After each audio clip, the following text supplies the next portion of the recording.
Halal Yah, Halal Yah. Abba Yahweh, we come to you now at the start of your Shabbat day, your set apart day, Abba Yah, that we may rest and consider the work we've done all week, Abba Yah. Consider the work that you've done all week, Abba Yah. Reflect on our work, Abba Yah, as you did in the beginning. Abba Yah, we just thank you, Toda Reba Abba, for bringing us through the week, for blessing and protecting us, for providing everything we could possibly need, Abba Yah. Through all the madness, through all the pestilence, we just give you all the praise, all the esteem for loving us, Abba Yah, for feeding us,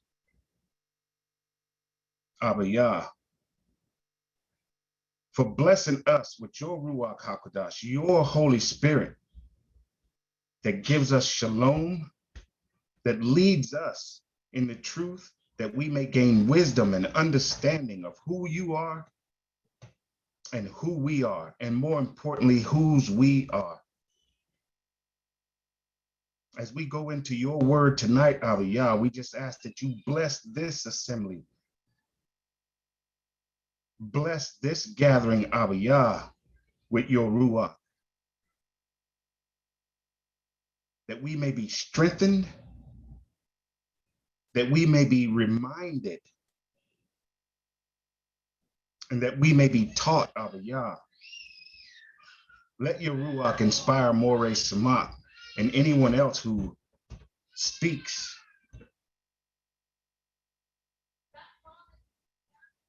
Lead him in the truth, Abba Yah. Inspire him as the shepherd you placed over your people. And Abba Yah, we just give you thanks for the testimonies that strengthens our faith. We give you thanks, Abba Yah, for the praise reports. We give you thanks, Abba Yah, for answering our prayers, touching those that are sick, Abba Yah, healing those, bringing families back together, Abba Yah, blessing those that are in need.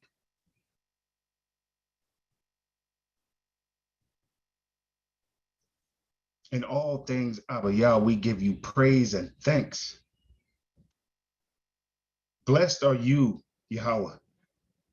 Blessed is your name, Yahweh. And blessed is he that comes in your name, Yahweh. Bahasham Yahweh Shai Mashiach, in the name of your only begotten Son, our Messiah, our perfect example. We say Halal Yah, Hallelujah, Amen wa Amen. Hallelujah, amen, what amen, hallelujah, hallelujah. All right, Mishpachah, before we get into the study tonight, I'll just open the floor for just a couple of more moments. If anyone else has any praise report that did not get opportunity or a quick testimony that you'd like to share, I'm going to open the floor just for a couple of more minutes. Or if not, we get right into our reading for tonight, get started with the study, but I'm just going to tarry just for a moment. Hallelujah, hallelujah. I just thank and praise the Father how he brought us through the week. I thank and praise the Father how he's been just keeping us through this weather. And I thank and praise the Father. A lot of you don't know it, but for the last 3 or 4 weeks, it seemed like our air conditioner would kind of act up on the 6th day. And so we've had Pastor Shaw out here yesterday, and he's finally got it fixed today. He's been out here all day, but he got it fixed where we got some air. And I just praise the Father how he just keeps us. And it's no, we wasn't complaining or anything, but we know it's hot. But I just thank the Father that I was able to feel that it was hot, because sometimes people don't know whether it's hot or cold, once they surround us. But I just thank the Father that I'm able to tell I just thank the Father for each and every one that's on the line tonight. I thank the Father for our family that's not on the line. I just thank and praise him, for he is good. Hallelujah, hallelujah. Hallelujah. That was a powerful testimony, Iman, especially the fact that you said you thank him that you were even able to know that it was hot. So instead of complaining, as Shaul said, in whatever state you're in, you still count it all joy, you're giving praise. And as we've been covered in study, that the Most High says that whatever we go through, we should still praise his name. So the fact that you were able to praise him, even in an uncomfortable situation, because you notice that I still have my senses and my wits about me to know these things. So thank you for that example of how we're supposed to praise the Most High through everything. So praise Yah. All right, I'll take one more. Iman Audrey, I see your hand up, so I'm not going to omit you, Iman. So the floor is yours. You'll be the last one for the day, and then we'll go right into the word, Iman. Shabbat Shalom. I just praise Yah as usual for how he protects and he watches over and keep us, how he walls us in from Satan, and he's protected us from COVID and what have you. And tonight I was just thinking, I had a chance to get my shower, to change the linen on the bed, and I'm ready for study and then for a Sabbath rest and what have you. And I was reflecting on my walk, and I was thinking about how in this race, usually in a race, there's just one winner, and then you have the runner-ups or what have you. But in this race, I was thinking, it's not won by the person who's swift. And we all have an opportunity to win. And I was just thinking how long I've been in this race, what have you. And there are times when I feel like, hey, I've got this and that I've won. But then there are days also where I feel like I've failed and I've let him down. But I'm just so grateful and so thankful that the only requirement is that I believe that I'm obedient, I keep his statutes, his laws, and his commands, what have you, and that I walk as Messiah walked. And I'm just so grateful for that opportunity that he's given us. And I just praise Yah for that. Hallelujah. Hallelujah. Hallelujah. And I thank you for your words of wisdom and your joyful praise to the Creator, Iman, as well. And letting us all know that we can all win this race if we continue to walk in obedience and follow the example of the Mashiach. So hallelujah, hallelujah, hallelujah. All right, Mr. Bakar, we're going to get ready to go in tonight.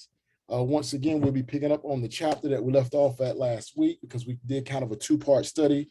So we're going to be going back to First Malachim or First Kings chapter 11, just to get a couple of points out of it, but to read back to the thought.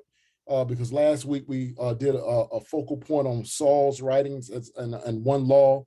And so we didn't actually go totally into the reading of First Kings. We just pulled out how Shlomo or Solomon actually broke the law, and he let the other nations that he took the wives of bring him into disobedience and allowed the very idolatry that we was reading in the Brit Kadashah, the Most High said that you should go and warn people not to do. We see that the most wise king of all, according to the desires of his flesh and his choice of women, allowed him to break that very thing, which is one of the things, one of the main things when we first come to this walk that we need to be trying to do, regardless of knowing how to keep a Sabbath, knowing how to pronounce the Father's name, knowing any of that stuff yet. One of the first things you have to do is come seeking who he is so we can learn his name. We can learn who he is. We can learn what he requires. And one of the first things you have to do is want a relationship with him. And when coming, understanding that when I want a relationship with him, it's going to have to be according to his terms.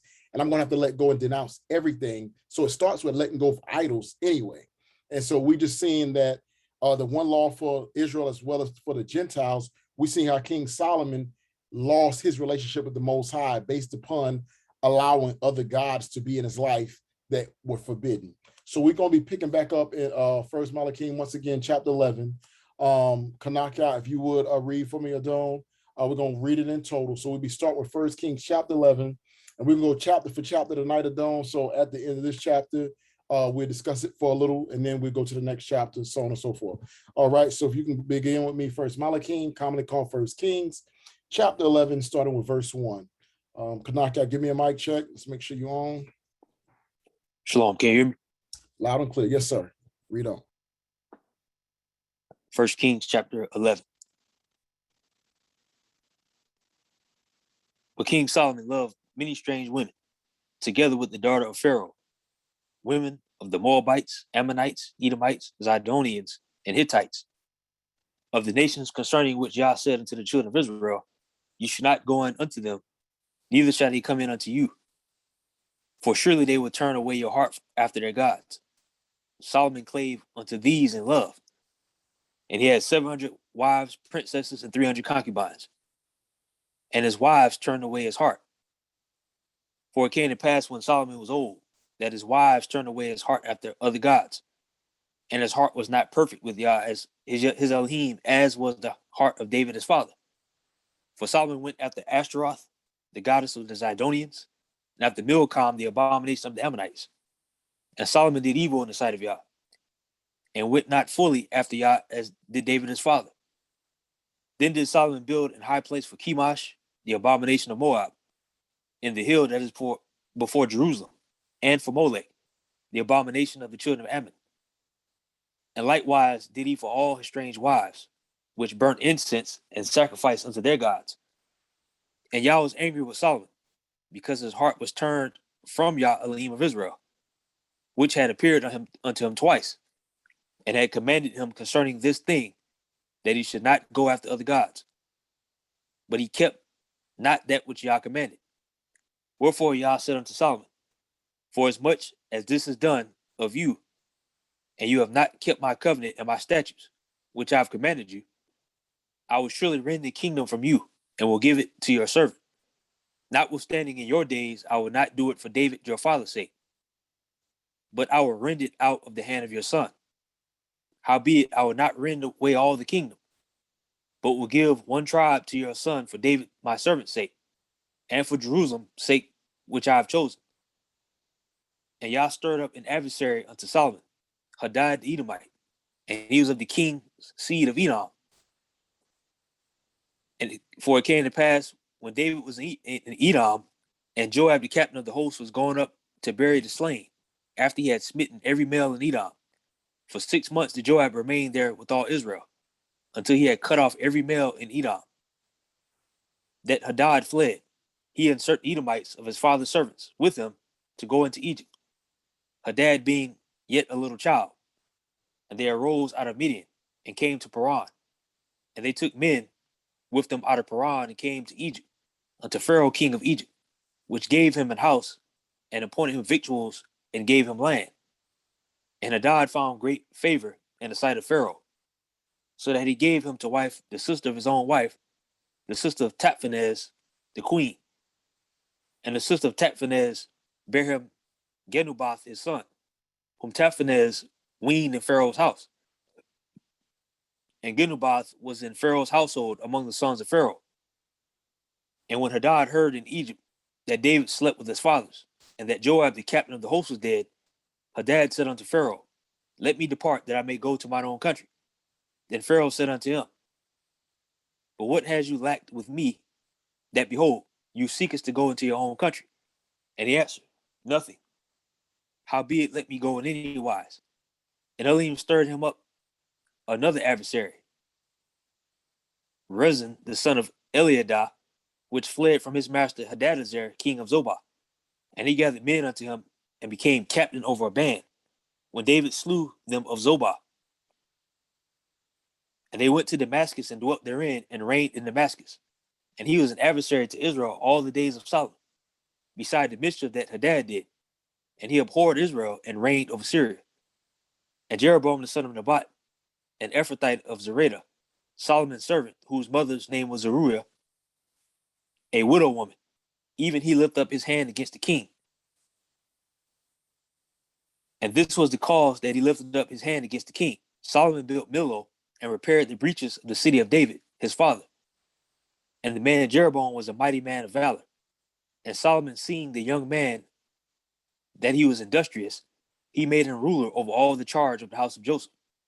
And it came to pass at the time when Jeroboam went out of Jerusalem, that the prophet Ahiah, the Shilonite, found him in the way, and had clad himself with a new garment. And they two were alone in the field.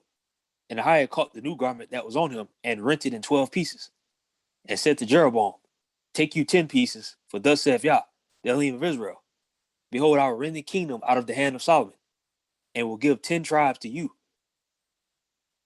But he shall have one tribe for my servant David's sake, and for Jerusalem's sake, the city which I have chosen out of all the tribes of Israel, because that they have forsaken me and have worshipped Ashtoreth, the goddess of the Zidonians, Chemosh, the god of the Moabites, and Milcom, the god of the children of Ammon, and have not walked in my ways to do that which is right in mine eyes, and to keep my statutes and my judgments, as did David his father. Howbeit, I will not take the whole kingdom out of his hand, but I will make him prince all the days of his life for David my servant's sake, whom I chose, because he kept my commandments and my statutes. But I will take the kingdom out of his son's hand, and will give it unto you, even 10 tribes. And unto his son will I give one tribe, that David my servant may have a light always before me in Jerusalem, the city which I have chosen me to put my name there. And I will take you, and you shall reign according to all that your soul desires, and shall be king over Israel.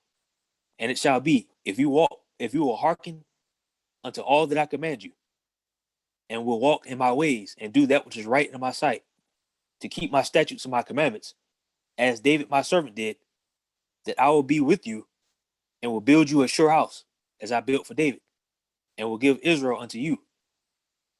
And I will for this afflict the seed of David, but not forever. Solomon thought, therefore, to kill Jeroboam. And Jeroboam arose and fled into Egypt, unto Shishak, king of Egypt, and was in Egypt until the death of Solomon. And the rest of the acts of Solomon, and all that he did, and all his wisdom, are they not written in the book of the acts of Solomon? And the time that Solomon reigned in Jerusalem over all Israel was 40 years. And Solomon slept with his fathers, and was buried in the city of David his father. And Rehoboam his son reigned in his stead.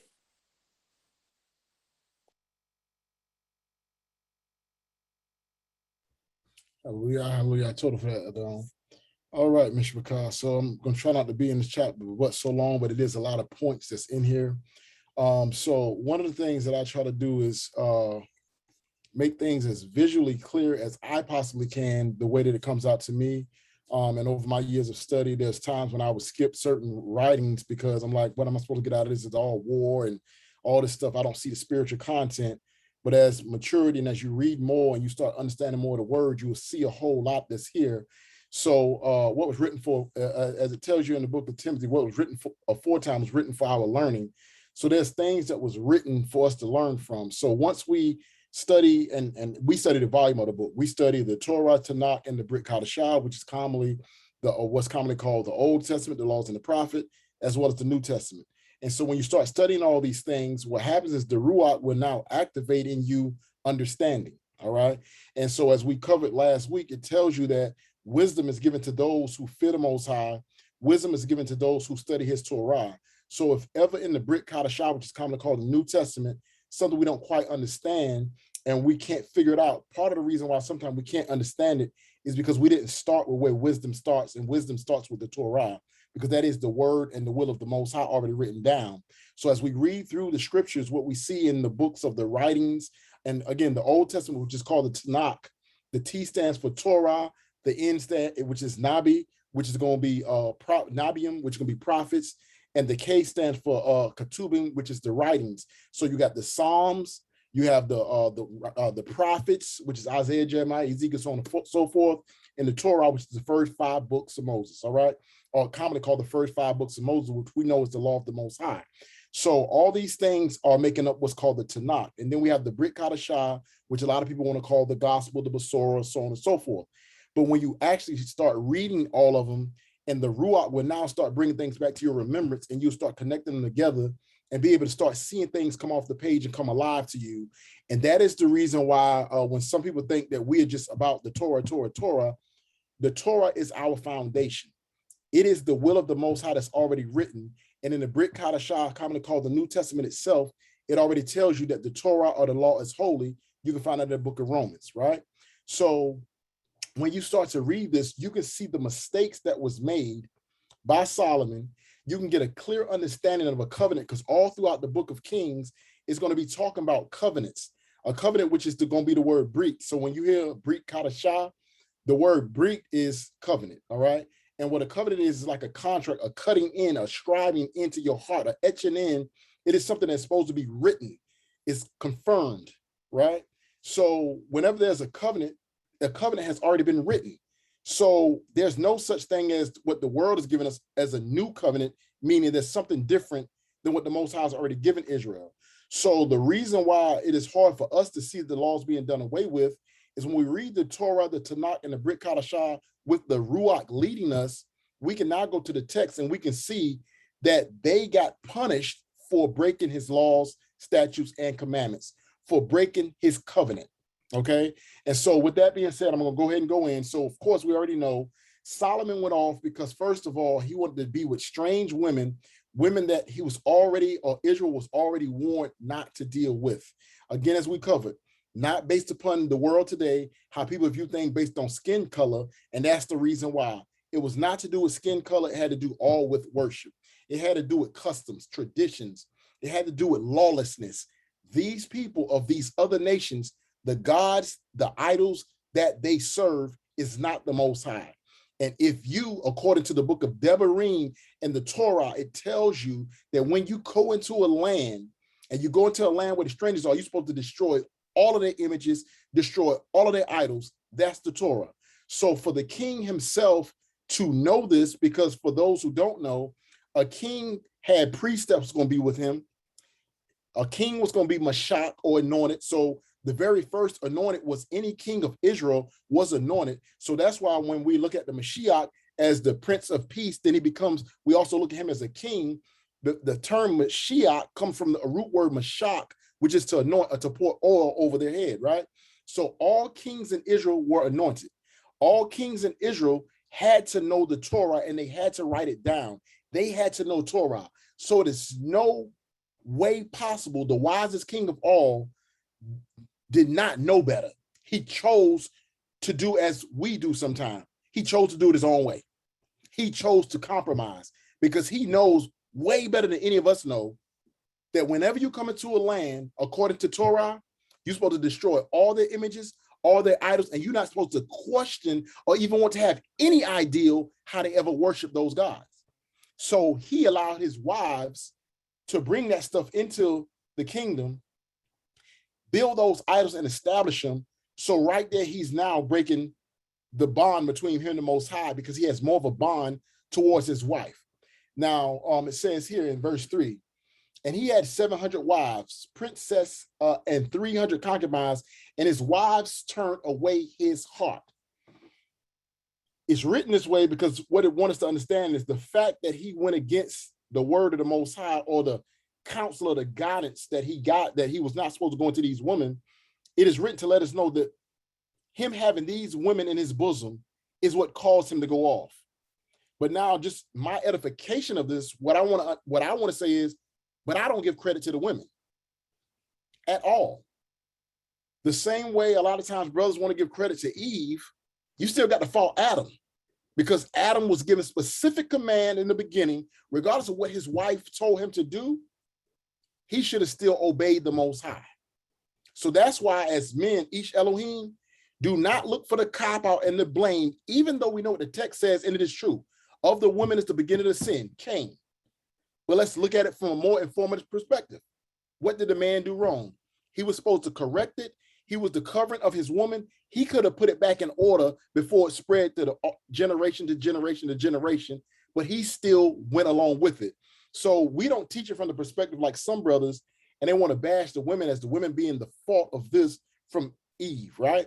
So now even at this particular passage, it's written to let us know that yes, because he did not listen to sage counsel, to wise advice, to a command not to intermingle with these people, with these women turned his heart from the Most High. But what I'm saying is I'm not giving credit to the women in the sense of he knew better. So he turned from the Most High by going with women that he was already wanted would turn him away from the Most High. And he still knew what it was into was wrong, but because his love and he clave unto his flesh and their flesh, he gave them what they wanted versus giving the Most High what he wanted. And what I want to highlight here is I'm not knocking King Solomon. When the scripture tells us what is written aforetime is written for our learning, we got to see ourselves in this very thing. How many times do we let our children trump Yah?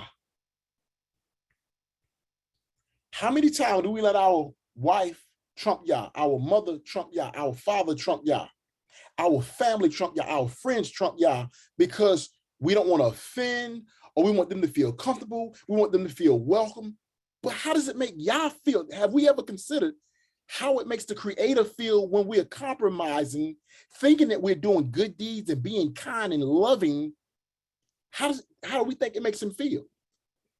So as we read this text, the highlights that's jumping out to me is it makes him very angry is what it actually does. No matter how kind we think we're being, we can do things in a very compassionate, loving way, but we can never submit to man or woman over the Most High. And this is what Solomon did. So in here it's specific to wives, but I'm saying to any family member, friend, loved one, child, wife, husband, whatever, we supposed to still do Yah's will. And Solomon allowed them to bring these idols in. I'm not going to go into all of them. I'm going to focus on one in particular. I'm dropping down to verse, well, I'm going to read 4 and 5. For it came to pass when Solomon was old that his wives turned away his heart after other Elohim or gods. And his heart was not perfect with Yahuwah as was David, his father. So we know that once David got his act together, David did not compromise for anything. He served Yah totally. So as Solomon got older, and that's why I like the testimonies that the imams were saying earlier, thanking Yah that we still got our senses about ourselves. We still got feeling to know that it's hot.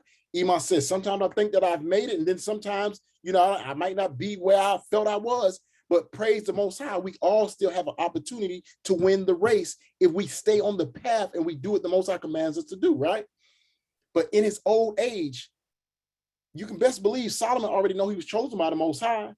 And sometimes that entitlement that children have, they think that the parents owe them something just because they're their children. And it's no different than Israelites making their boast that I'm an Israelite. It's no different than King Solomon knowing that he was picked, knowing that he was anointed, knowing that Yah was with him all this time, as was Yah with King Saul. But then that entitlement kicks in that Yah's with me and I'm one of Yah's. And they just feel like Yah gonna always be there no matter what we do. But the text is showing us clearly that the teaching that the law is done away with is an erroneous, hell-sending doctrine.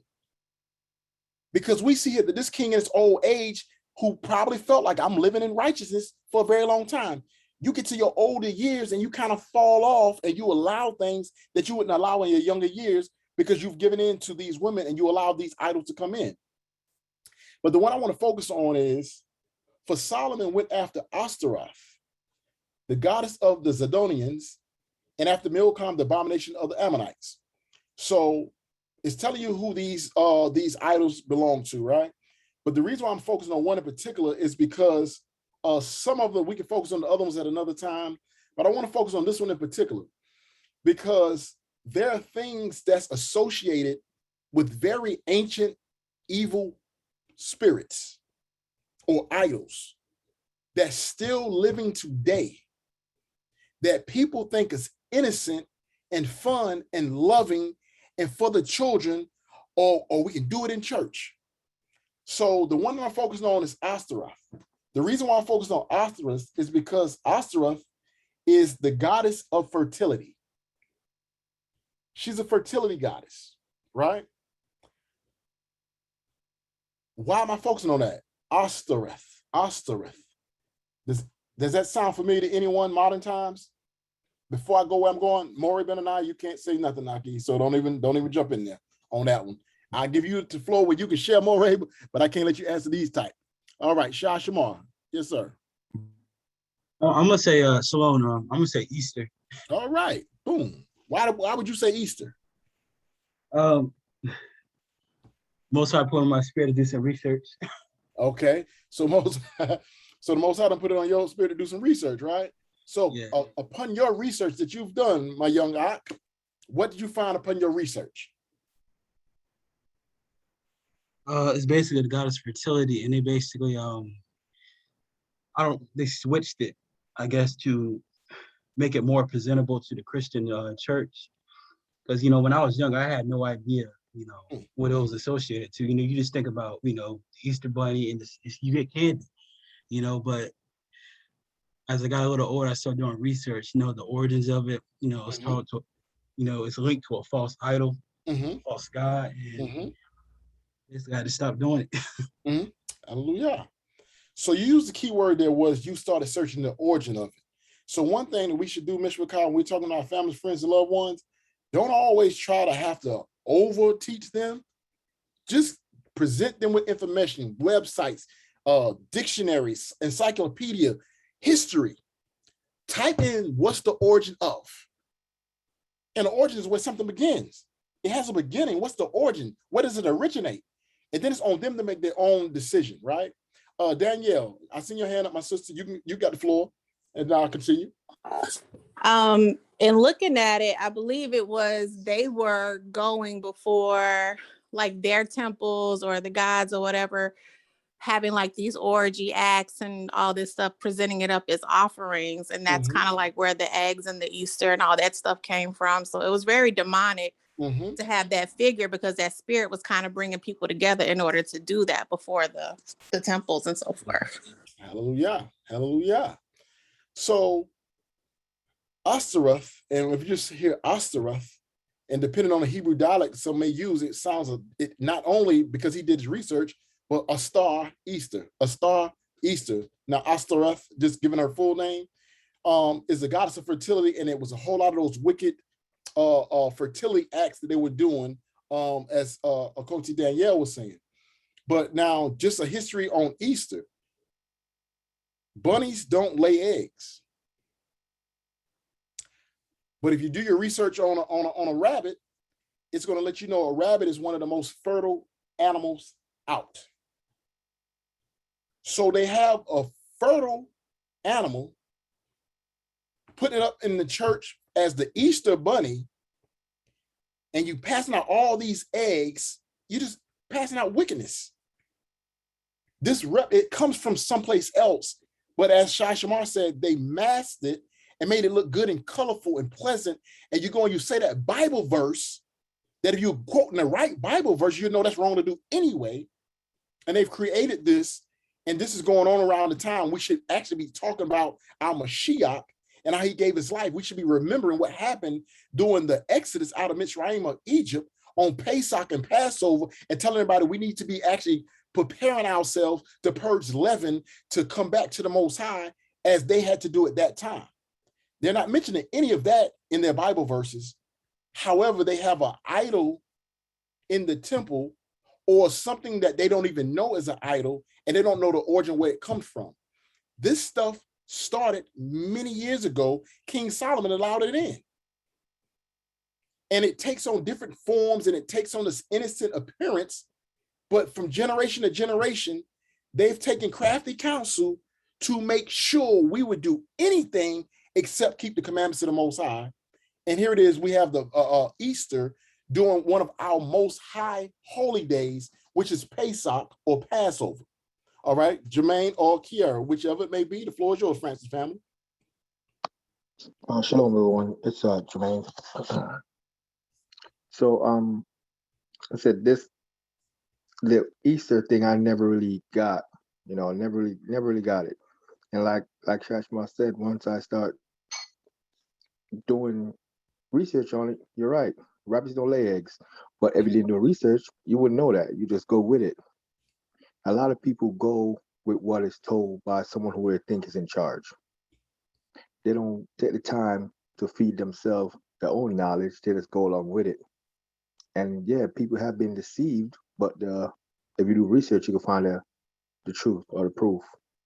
And a lot of people just don't do that. They just want to be fed. They don't want to be spoon fed. Here we go. Open your mouth, take it, boom, swallow it. Oh, there you go. And it's sad, but that's what this society has done for the people, and that's how they get the information. Hallelujah. That's it. Like you said, and it's definitely sad. That's why we encourage reading the word, and that's why we encourage question asking, because we have to prove what we prove from the word, thus saith the Most High Yah. So total for that, Adon. I see Zakhan Yaqua put the eggs were part, it went off the screen, give me one moment. It said the eggs were part of the sex rituals. Okay, is what Elder Yaqua brought out. Iman, the floor is yours.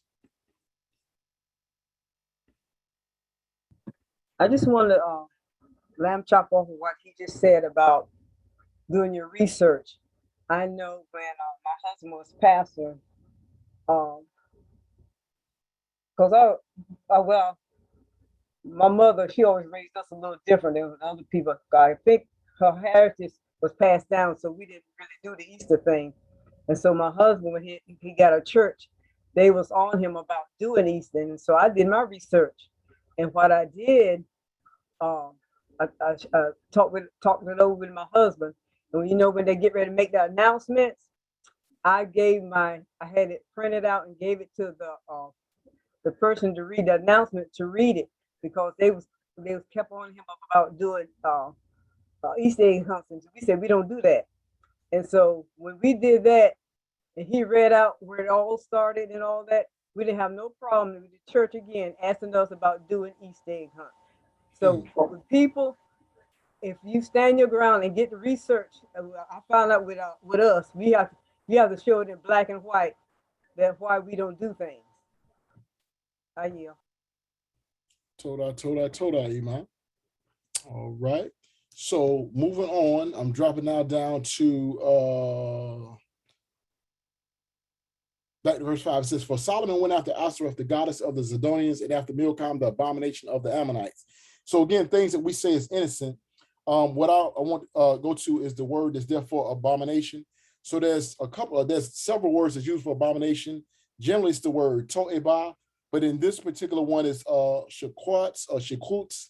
And it's from H 82 51, and it says a detestable thing, an abominable thing. It also says disgusting, that is filthy. Okay, so an abomination is something that's disgusting, detestable, something that the Most High hates. Like it's nasty. Like it's like you should be like, ugh, like you don't even want no parts of that. So whenever we associate these things and trying to bring it into how we worship the Creator, that's abominable. It's like something that he hates. It's disgusting to him, right? So these are the visuals that we need people to see. And it says, and Solomon did evil in the sight of Yah and went not fully after Yah as did David his father. So that was considered evil. So you know how we have people today saying that, well, he won't judge me based upon what I eat. It's just food. He's not going to judge me for this. We did it for the kids. It's for fun. Well, then you need to come back and read the text. Because the text said he did evil in the sight of the Most High. This was an abomination. So we don't play with idols. We don't joke with idols. We don't allow them in our homes just for fun, for to have fun with children. We just don't do that, because to the Most High, it's detestable or disgusting. So if we want to return back to being in his favor, anything that's disgusting about us, we need to be circumcised in our hearts, cutting it away. And so that's why when we go back to the thought from last week about one law and what Paul now was told to tell them, the very first thing you got to be willing to do is let go of any other idol. You have to be willing to totally let them go. The Most High said he would not share his esteem with another. He does not share. He is our creator. He's our provider. He does not want us joining his praise, his honor, and his esteem to any false idol that he hates. He tells us to esteem the name of his son in whom he's well pleased, because he sent him for us to come back. So we honor his son because he sent him to us to show us how to get back to the Father and to show us how to be acceptable with children in the sight of the Father. So he said, this is my son in whom I'm well pleased. We don't put him up as an idol. We don't look at him as an idol. We look at him and we understand his purpose. The Most High sent him. His name is Yahusha, Yehoshua, Yeshua, whichever one someone's familiar with. Yahweh, which means Yah is salvation. He was sent in his Father's name to save us from our mess and to show us how to really worship the Creator. So in doing so, he would have never kept any of this nonsense that King Shlomo or Solomon had up. All right. So, of course, we already know he built these places for his wives' idols. Dropping down to verse 9. It says, and Yah was angry with Solomon because his heart was turned from Yah Elohim of Israel, which had appeared unto him twice. So what I want us to understand is sometimes when we have this little thing called a conscience, and your conscience is pricking you and you feeling like something just ain't right, I just shouldn't be doing this. Why doesn't it feel right even though it feels good? It may feel good because your flesh is getting you in trouble, but it don't feel right because it ain't right. And if your conscience keeps coming and letting you feel like something wrong, even though I don't fully understand it, I might not have read the scripture totally, I don't fully understand the scripture, but your Ruach and the Ruach HaKodesh is going to let you know something is off. The Most High does not just leave us out here abandoned and don't let us know that we're doing things wrong. It said he appeared to Solomon twice. He was angry with Solomon because his heart was turned from the Most High. Now, a lot of us will say, I'll never turn from the Most High. And I believe that is true in all of our hearts from our lack of understanding. Mean no offense. When we say we would never turn from the Most High, what we mean is I'm going to always believe in God. I'm going to always say my prayers. I'm going to keep these commandments. It's kind of what we mean when we say it. But the visual that I'm saying is hopping off the page to me is Solomon was keeping commandments for a very long time. Solomon was sending up his prayers. And Solomon, his heart or his mind don't feel like, oh, I'm still going to serve Yah too. I'm just going to let my wives have their little idols up in there. That was the turning of his heart. Because Yah wants your whole heart. Not saying that Solomon might even went himself and bow before these idols. But the fact that you let them in while you consider yourself serving the Most High, by you having this stuff in your presence, that's turning your heart from the Most High. That's the visual that has to jump off the page of us now.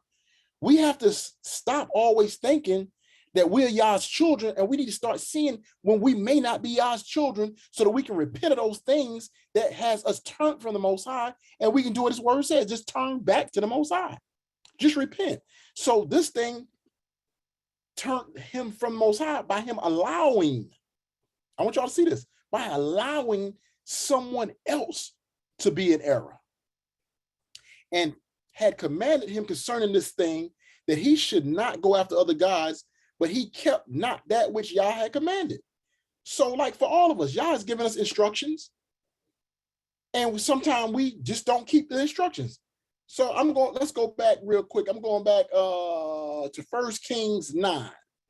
1 Kings 9, Kanaka, if you would, jump back to 9 and start at about verse 5, I believe it is. 1 Kings 9 and 5. And read that for me. Then I will establish the throne of your kingdom upon Israel forever, as I promised to David your father, saying, there should not fail you a man upon the throne of Israel. But if you had all turned... Sleek I don't. Go back one more verse, verse 4. And if you will walk before me, as David your father walked, in integrity of heart and in uprightness, to do according to all that I've commanded you, and will keep my statutes and my judgments, then I will establish the throne of your kingdom upon Israel forever, as I promised to David your father, saying, there should not fail you a man upon the throne of Israel. But if you shall all turn from following me, ye or your children, and will not keep my commandments and my statutes which I have set before you, but go and serve other gods and worship them, then will I cut off Israel out of the land which I have given them. And this house which I have hallowed for my name will I cast out of my sight, and Israel shall be a proverb and a byword among all people. Okay, so stop here. So what we're seeing is how the Most High works. So he's already told this to Solomon when Solomon was first being appointed as king, that if you will walk after me and keep my commandments as did your father David, then I will be with you. I will establish you. I will establish your throne as I promised David. You will be on the throne forever. I will not strip the kingdom from you. It says, but if you shall turn at all from following me, you or your children, and will not keep my commandments and my statutes, which I set before you, but you go and serve other gods and worship them, then I cut Israel off, or then I cut off Israel out of the land which I've given them, and this house which I have hallowed for my name will I cast out of my sight, and Israel shall be a proverb and a byword among my people, among all people. So he had already told Solomon what would happen. But he had already told Solomon, you ain't got nothing to worry about, really. As long as you keep my commandments and follow me, your kingdom is going to remain forever. And as we've already covered, it said when Solomon became king, Israel had rest on all sides, everywhere. There was nothing bothering Israel when Solomon was king. And as Solomon continued to walk in righteousness and not allow the serving of other gods in his home, it said, you or your children. What did he have with these women? So anyway, you allowed worship to change in Israel. Leadership introduced idol worship in Israel. And this is the reason why the Most High stripped the kingdom. And so the point that I also want to see is, so we can never think the law is done away with, because all throughout the Torah and the Tanakh, we see how it works. The Most High said, I will establish you. But as long as you're doing this, you're all good. But the moment you turn from me, you're not going to be in some trouble. I promise you that. So whenever people is talking about the God of the Old Testament is a destroying, evil, hateful God, and that's why the Old Testament is done away with, that's nonsense. God or Elohim was all love in the Old Testament. He was so loving and kind that he gave us instructions to tell us how to always be blessed. And he told us what would get us cursed, so never do that, so I never have to curse or hurt you. Our wickedness of following Shaitan and always being curious for what the other nations do, which he told us never to do, that's the reason why the Most High comes through with destruction sometimes. Not that the God of the Old Testament is this mean, hateful God. He was the loving God from the very beginning, who gave us wise counsel, sage instructions to follow how to always be barak or blessed. Let's jump back to chapter 11. So we see that Yah always gives us either some type of warning. He leaves for us his word and lets us know the consequences or the repercussions, the blessings or the curses for our behaviors. So when people are turning and walking away from the faith because what they're going through, has anyone ever considered, what did I do to the Most High? Everybody want to think the Most High abandoned them. The Most High don't abandon us. We turn from him. And then he has to do what he promises that he's going to do, because it's written in his word. And he still leaves us an outlet to return back to him. As Imam was saying, we can all win this race. So if we fall short, it says even a wise man gonna stumble and fall, but he needs to keep getting back up. Just get back up and get back right.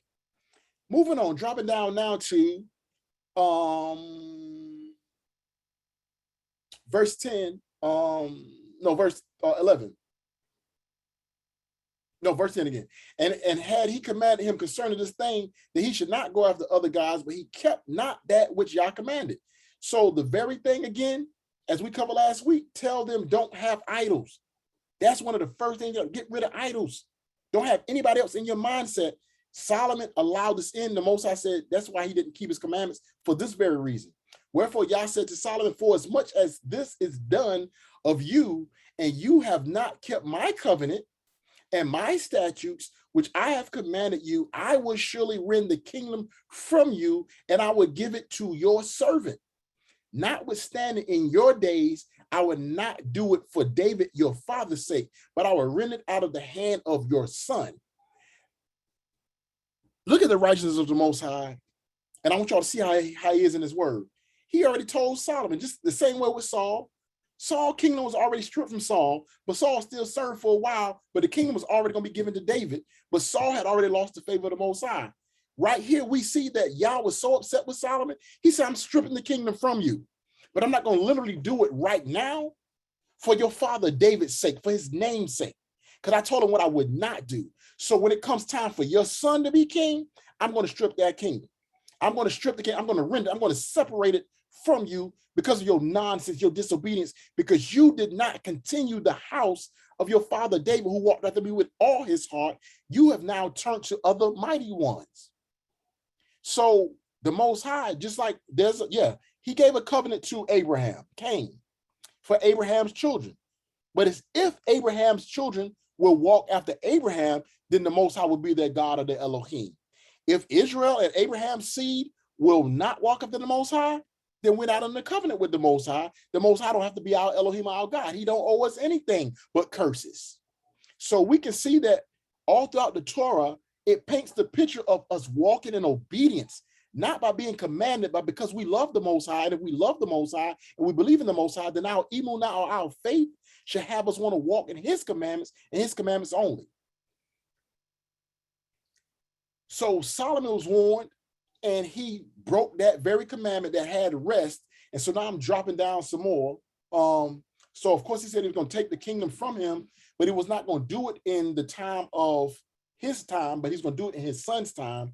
So we can see that how things come through the generations and things will pass because Yah had already made promises how he was going to do something.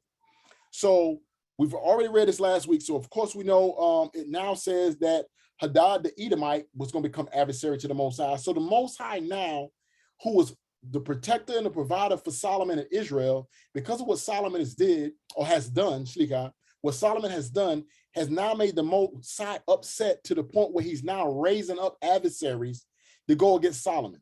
So we know that Hadad the Edomite was one that was going to raise up against Solomon. We covered that last week, and he also found favor in the sight of Pharaoh.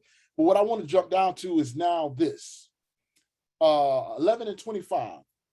And he was an adversary to Israel all the days of Solomon, beside the mission that Hadad did, and he hated Israel and reigned over Syria. So of course, in between there, we know there were some things going on with Hadad the Edomite, how he hated Israel, he was coming against Israel. But now what I want to focus on is this. And Jeroboam, the son of Nebat, the Ephraite of Zerada, Solomon's servant, whose mother's name was Zeruiah, a widow woman, even he lifted up his hand against the king. And this was the cause that he lifted up his hand against the king, Shlomo of Solomon, but Milo, and repaired the breaches of the city of David, his father. And the man Jeroboam was a mighty man of valor, and Solomon, seeing the young man that he was industrious, he made him ruler over all the charge of the house of Joseph. And it came to pass at that time, when Jeroboam went out of Jerusalem, that the prophet Ahiah, the Shilonite, found him in the way, and he had clad himself with a new garment, and they two were alone in the field. And Ahiah caught him, and Ahiah caught the new garment that was on him and rent it in 12 pieces. And he said to Jeroboam, take 10 pieces, for this saith Yahuwah, the Elohim, or God of Israel. Behold, I will rend the kingdom out of the hand of Solomon and will give 10 tribes to you. But he shall have one tribe for my servant David's sake, and for Jerusalem's sake, the city which I have chosen out of all the tribes of Israel, because that they have forsaken me and have worshipped Ashtoreth, the goddess of the Zidonians, Chemosh, the god of the Moabites, Milcom, so on and so forth. And it says, and have not walked in my ways to do that which is right in mine eyes, and to keep my statutes and my judgments as David his father. So this Jeroboam was one that used to be loyal to Solomon. He used to be loyal to Shlomo. But when he started seeing this nonsense that he was doing, even he himself was ready to rise up against him. Because I've been in Israel all this time. We've never worshiped these things. What has the king brought amongst us? So, yes, I was a loyal servant, and yes, you've seen that I was industrious, and yes, you appointed me to power. And I would have never turned on you, but you turned on the Most High. So when he turned on the Most High, that's why this young man, this mighty man of valor, was ready to turn and become an adversary to Solomon. So when we look at adversaries, an adversary is not always just like the Most High just put a spirit on a person to be mad with you. But the Most High can, because what you've done, cause people to be mad with you, because now that's just like any of us. We ain't saying the Most High gonna put a spirit on any of us just to be mad with each other. But I'm gonna tell you right now, if y'all stop serving the Most High, I'm gonna have a problem with you. And I mean, I get hardcore when I don't deal with you. I'm just going to tell you that now. Like, it's one thing to be in moray mode and brother and sister mode, but I got a cousin right now. And some of the brothers can contest that went out street speaking with us. I seen him in the park. I didn't even speak to the brother, because he came into the truth around the same time that I came into the truth. It was our Friday night, this time, like what we're doing right now, man. He and I, we will be in a Torah study with the elders, and we will leave from that Torah study about 11 o'clock, and we would go to one of our homes, and man, we couldn't get enough. And we would go back through the lesson together, trying to learn this word together. And we would go in and sit, man, we just loved it. And we would sit to 2 o'clock in the morning, still talking, and they had to be back up for Sabbath service the next morning. That's how much we studied and loved that word. And he called me one day to his house and said he had some new information. And he wanted to share it with me. Man, boy, I got something, I got to share this with you. And he started coming with all this Egyptology. Well, first of all, when I went in, I already discerned this ain't gonna be good, because now he got a one of them things behind his ear. What do you call it? A blunt behind his ear. So I said, okay, he going back to doing drugs. So I mean, this ain't about to be good. So then I go in and he starts coming with all this Egyptology nonsense, takes his Bible, tears the pages out and throws on the floor. I ain't follow that book no more. That old spook God, man, I got about his house so fast, and I ain't deal with him since. I didn't deal with him since. Because you have denounced the Most High before my eyes. You tore the pages out of the book of the Most High for this foolish nonsense. The Most High, I don't believe the Most High to say, I'm gonna put a spirit on smart just to hate that brother or not to want to deal with that brother. No, but when I see you turn on the Most High like that, and I know how much of the word you knew, but you allow your flesh to want to go back to this nonsense, I have no dealings with it. Now, if he would have come back and said, man, I made a mistake, I want to return to the Most High, I'll embrace him with open arms and say, let's get in, let's pray, let's get you detoxed from that nonsense you've been in, let's get you purged, let's start from the beginning and work your way back to the Most High.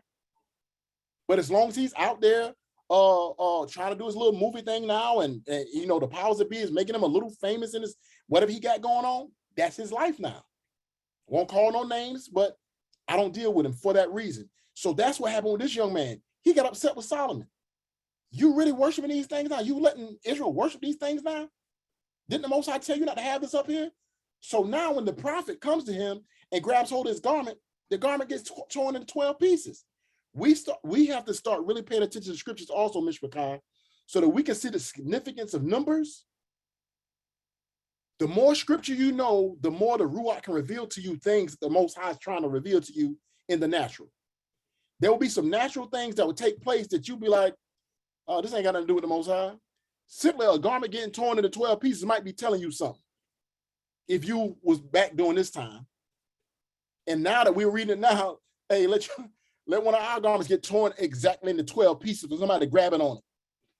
You better start asking who the Most High trying to tell you need to separate yourself from. Shoot, my garment got torn into 12 pieces. The Most High about to separate me from somebody. Or hope that the Most High about to separate people from you because you the problem. Because we see here, Shlomo was the problem. So now Yah is going to separate the tribes of Israel from Solomon. But again, the righteousness of the Most High, and he's an Elohim that keeps his word. He says, he had the prophet tell this man, because that he forsook or forsaken me and have worshiped Ashtaroth, the goddess of the Zidonians, Chemosh, so on and so forth, and he did not keep walking in my statutes. This is why I'm doing this thing. The Most High is going to now make you a king over Israel. That's how the house was torn into two parts. So when you hear people say Judah, and when you hear people say Israel, that's the reason why. We're still all Israel, but the kingdom was divided into what's commonly called the northern and southern kingdom because of what Solomon did. The kingdom got divided and separation came. And then we wonder why today it's still hard for us to all get back together on one accord, because we've been divided for many years based upon some of the nonsense that our forefathers did. And we're trying to work our way back together the best that we can, praise Yah. So drop it down now to, so he told him I'm going to take it, but I'm still going to give his son a tribe, and they're going to still have the set apart city, right? 36, and unto his sons I will give one tribe, that David my servant may have a light always before me in Jerusalem, the city which I have chosen me to put my name there. 38, and it shall be, if you will hearken unto all that I command you, and will walk in my ways and do that which is right in my sight, to keep my statutes and my commandments as David my servant did, that I will be with you and build you a sure house as I built for Dawood, and will give Israel unto you. But again, it comes with a price. The price is simple: submission and obedience to doing it Yah's way. That's it. That's all we owe the Creator, is to love him as it says in the commandments. Love Yah your Elohim with all your heart, soul, and might. What that means is you do not share your heart with any other Elohim, God, idol, other than with the Most High. He wants our total being dedicated to him. And I've done heard these wicked people say, he's a selfish God. Really? I mean, how many of us are parents? How you think you're going to feel when you the one been putting clothes on the back, food in the belly, getting up in the middle of the night when they sick, going to school events, bandaging them up when they hurt, paying for whatever it is a parent does for a child, for them to get up on TV and give credit to somebody else? Oh, I'd like to thank so-and-so for making this possible. The parent gonna be like, what? I'm the one sent you to school. I'm the one gave you that personal drive. I'm the one. Oh, but now you got some other belief system. Now this is who you're gonna give praise to? Oh, so a parent is selfish that we don't think that our children are supposed to keep the commandment that the Most High said, honor thy father and thy mother. A child's love, respect, and honor should not be to anyone more than to their mother and father. But oh, he's a selfish God. Yes, he is. Selfish, righteous Elohim. He has a righteous selfishness because we are the same. We created his image. Everyone of you on this line know, husbands, if your wife is giving attention to another man, you got an issue. And vice versa. So it's no different with our Elohim. So he basically told this young man, I'm going to make you a king. But just understand, here's how kings are made and remain kings. If they continue to walk in righteousness according to my laws, my statutes, and my commandments, and do not ever turn from me. And in the day that they do so, then I will actually turn from them or allow an adversary to come to them. So now we see that the Most High has allowed many adversaries to rise up against Solomon, not just because they were just going to be his adversary, but because he became an adversary to the Most High by allowing false worship and idols and giving his heart over to such. So reading on, it says, I will for this afflict the seed of David, but not forever. So again, as Adon Yaquab taught about 3 weeks ago now, about judgment and mercy, right? Grace and mercy. So there are judgments that already are pronounced. That has to happen. There are blessings and curses that have to happen for our actions. And just because we repent does not mean that the Most High is not still going to punish us for the mess that we've done. But the mercy of the Most High is the fact that he never kills us, really. He doesn't totally annihilate us. He gives us an opportunity to get back in his favor. So that mercy is different than what people think it is. They think that mercy means, oh, well, the Most High is merciful to me, so I don't get no repercussions. And so then when we're going through getting repercussions, we think that, oh, it's saying mercy endures forever. Why am I going through this? Well, because you already have a judgment. There was already a judgment rendered for your behavior. The Torah tells you all of the penalties that come from what you've done. You got to get something for it. But the mercy is that you still have opportunity to repent. As Iman was saying, there's some days I get up and I feel like I'm there. There's other days I got to get back there and thank the Most High for giving me the opportunity to be able to get on my knees and say, Father, forgive me and help me get stronger in you. Help me give you my best, Father. And I was studying last night, me and Zakane Yaquab said, so we read a little something, hey, we said it's a little scary. As you start to mature in this word, see, it tells you that the law, just to give you a quick understanding of this particular I'm a paraphrase. When you go to Hebrews chapter 7, 8, and 9, it gets a little confusion when it's taught from a Christian perspective. And when people think that the law is done away with, it says it's time for that which is old to fade away. Well, when something fade away, it don't mean it's gone. What it's saying is the letter of the law, which you being punished under the hands of men, it said the law did not make men righteous. They still had to have sacrifice. But it said, but the Mashiach now has purged or seared our conscience to the point where brothers was just like, look, I got a lamb, so I'm gonna go ahead and do this sin, and I'm gonna go to the priest, I'm gonna give an offering. In their heart, they wasn't really changing. They was like, I got something that I can offer, so I'm gonna commit this sin, and after I commit this sin, I'm gonna go to the priest because I got something to offer. And I'm gonna go say, Father, forgive me when I'm taking this offering up there.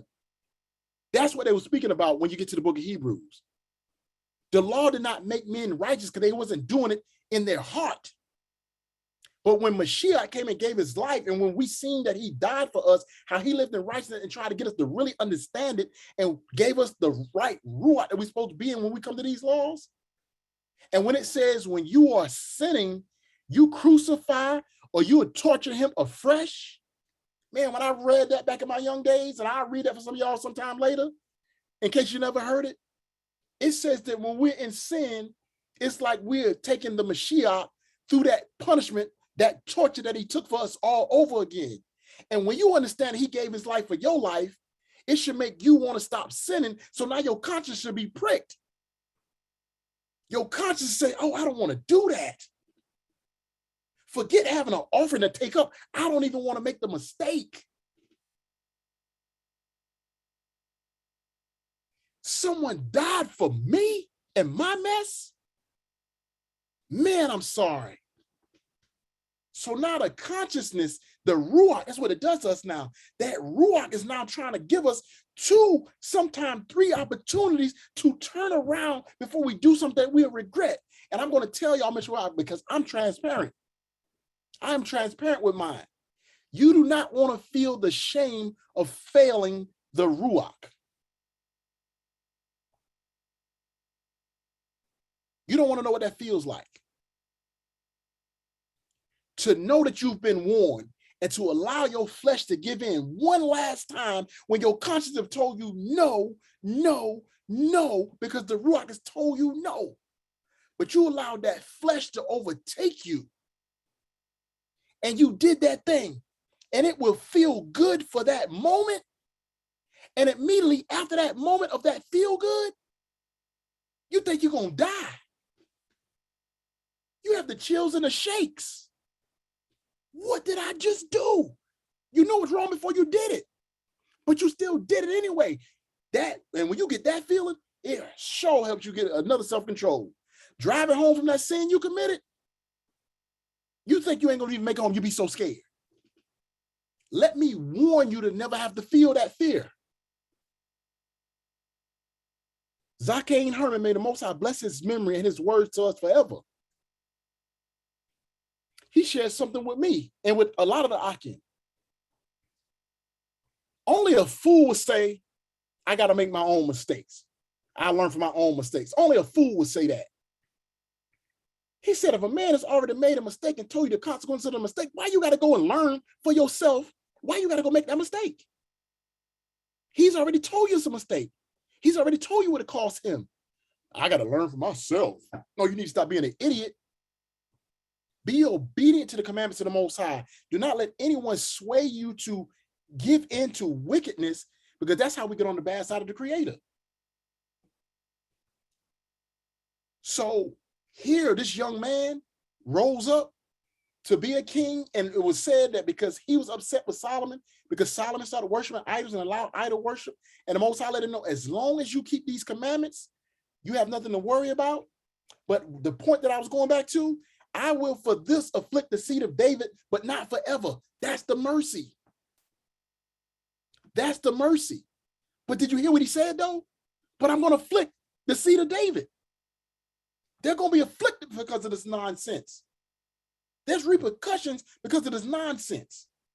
But when we get a true understanding of mercy that endures forever, but the mercy is, but after I get over my anger, after they've proven to me that they've repented, at some point I'm going to yield this wrath, and I'm going to let up on them before a time they got to go through this. Solomon sought therefore to kill Jeroboam, just like Saul sought to kill his dad when he knows he's lost the favor of the Creator.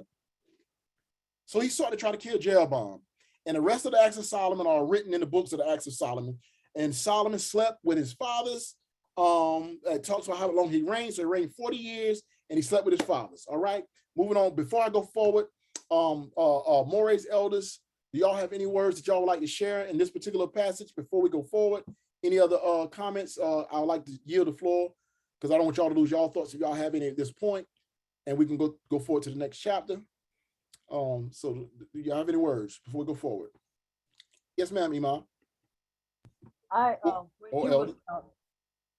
was doing that, I thought about the scripture came to me, Galatians 5 and 7. Could you have Galatians? My country talking. 5 and 7. Have a Kanakia to read that for me, please. Kanakia, Iman said, can you read Galatians 5 and 7 for, please?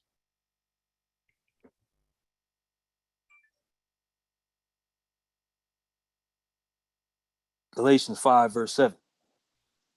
Ye did run well.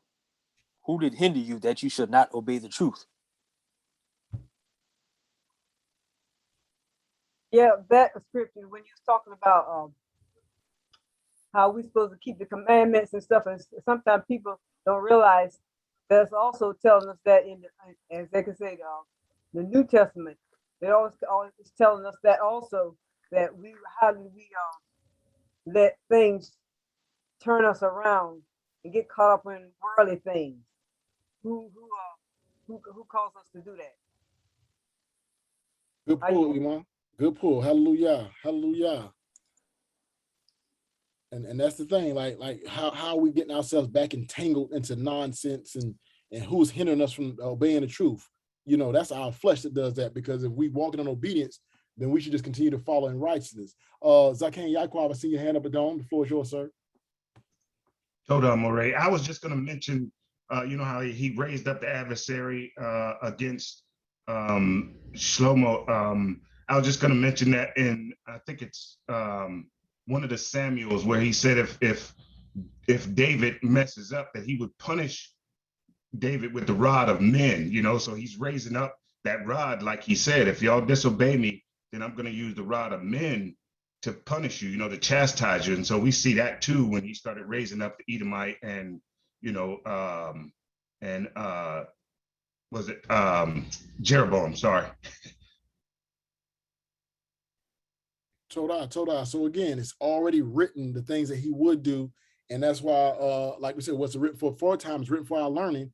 And when that statement was made, the only thing that was written aforetime for their learning was what? Torah and Tanakh. So if they had to go back to that writing that was written for them to get understanding, as now the Zaken brought to our remembrance, there's things that was also said to David. So these warnings were already written. So this gives us a visual of how to walk in the will of the Most High, or how to get out of the will of the Most High. And therefore, when people are losing their faith in the Most High, they should not lose their faith in the Most High. They should actually repent, because it's not that the Most High did anything wrong or abandon you. It's the fact that we are not familiar with the word, or we have actually just outright turned from the Most High, and then we just think he's supposed to keep giving us all this grace and while we doing wrong. And Ima Shoshana posted a great script in the group, so I want to get that real quick while we're here. And again, any other moray, if y'all have any words, my elder, you know, I'll give you the floor in just a moment, but I do want to get this because this is a good pull. Let's go to Hebrews Kanakya 6. And Jeremy, I'm gonna be asking you to get chapter 12 of 1 Kings next. But Kanakya, get for me Hebrews chapter 6, start at verse 4, and Ima said 4 through 6. Hebrews 6, 4 through 6. For it is impossible for those who were once enlightened and have tasted of the heavenly gift and were made partakers of the Holy Spirit and have tasted the good word of Elohim and the powers of the world to come, if they shall fall away, to renew them again unto repentance, seeing they crucified to themselves the Son of Elohim afresh, to put him to an open shame. So that was Toda Iman for the precept. So that was going in along the lines of what we brought up earlier, you know. And this is, like I said, that's one of them scriptures that, look, if someone does fall away, we're supposed to be trying to restore them and renew them again to repentance. But it's saying after we've tasted the good word of Elohim and the powers of Elohim and all he's done in our life, and we've gotten his ruach, like why would we want to turn back to the other way? We should never really want to turn back. But if someone does fall off or falls away, we're supposed to be trying to renew them again unto repentance, seeing that they do crucify to themselves the Son of Elohim afresh and put him to open shame.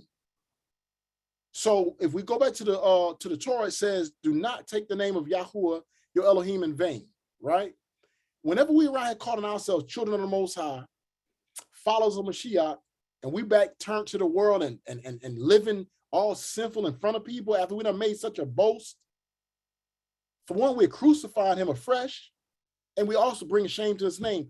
That's another reason why some people don't even want to come to him, because so-called believers that continue to want to mix, calling themselves a believer, and still living according to the ways of the world. And that's something that true believers should never do. We should honor and esteem the name of our Creator, and we should be thankful for his son who can sit to show us how to walk in that obedience. Total, good pull, Iman.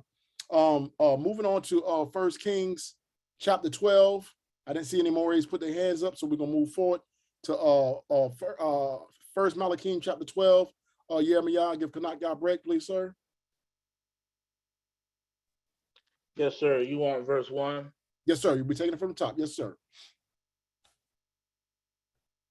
All right.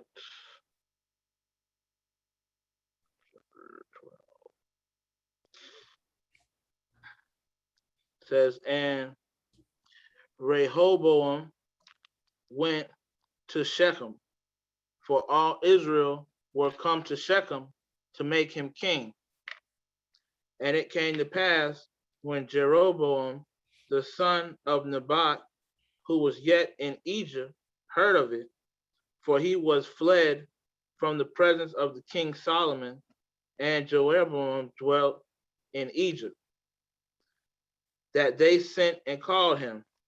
And Jeroboam and all the congregation of Israel came and spake unto Rehoboam, saying, thy father made our yoke grievous.